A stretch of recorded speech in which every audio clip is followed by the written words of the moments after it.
Hey guys, I'm Saga, and this is my full review of the Samsung Galaxy S7 Edge.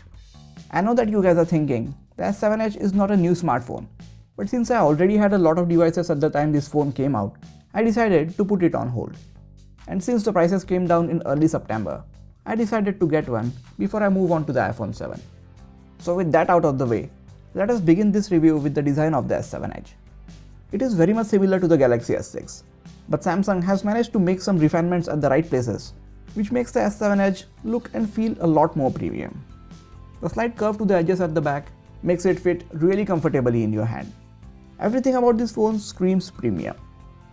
The power and volume buttons, while being very thin, do not rattle at all, are still made of metal and provide a very satisfying tactile feedback when you press them. The glass back of this phone has a couple of problems. It's a fingerprint magnet, so you will have to constantly keep on wiping it, and it is extremely slippery. Even though you have the Gorilla Glass 4 at the front and back, it will most definitely shatter if the phone falls out of your hand.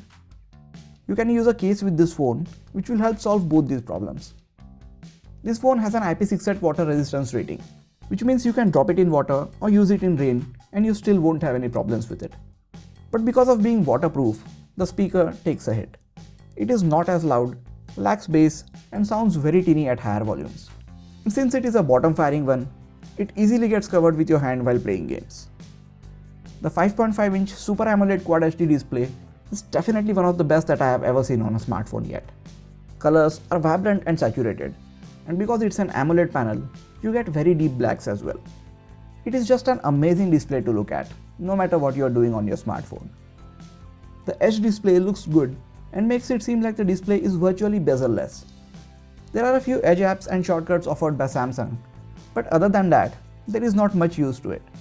It has the potential to be even more useful if Samsung allows third-party app shortcuts in the Task Edge Manager. But for the time being, that is not the case. So, other than providing a beautiful design, I don't see a lot of use to the Edge display. You have the fingerprint sensor, which is placed behind the home button below the display. And while it is not the fastest that I have seen, it still works really well. I would have preferred if it was made of glass or sapphire rather than plastic, as right now, it scratches very easily. With the Exynos 8890 and 4GB of RAM, this phone flies through any apps that you can throw at it. Samsung devices have been known for terrible RAM management, but they seem to have worked a lot on this problem, and as a result, you can multitask without any issue on this phone. Right now, it is running Android 6.0.1, and the Android 7 update is expected to hit sometime in the next month. 32GB of built-in storage will be enough for a lot of people, but if you are still running out of it, you have the option to expand its storage by adding a microSD card to it.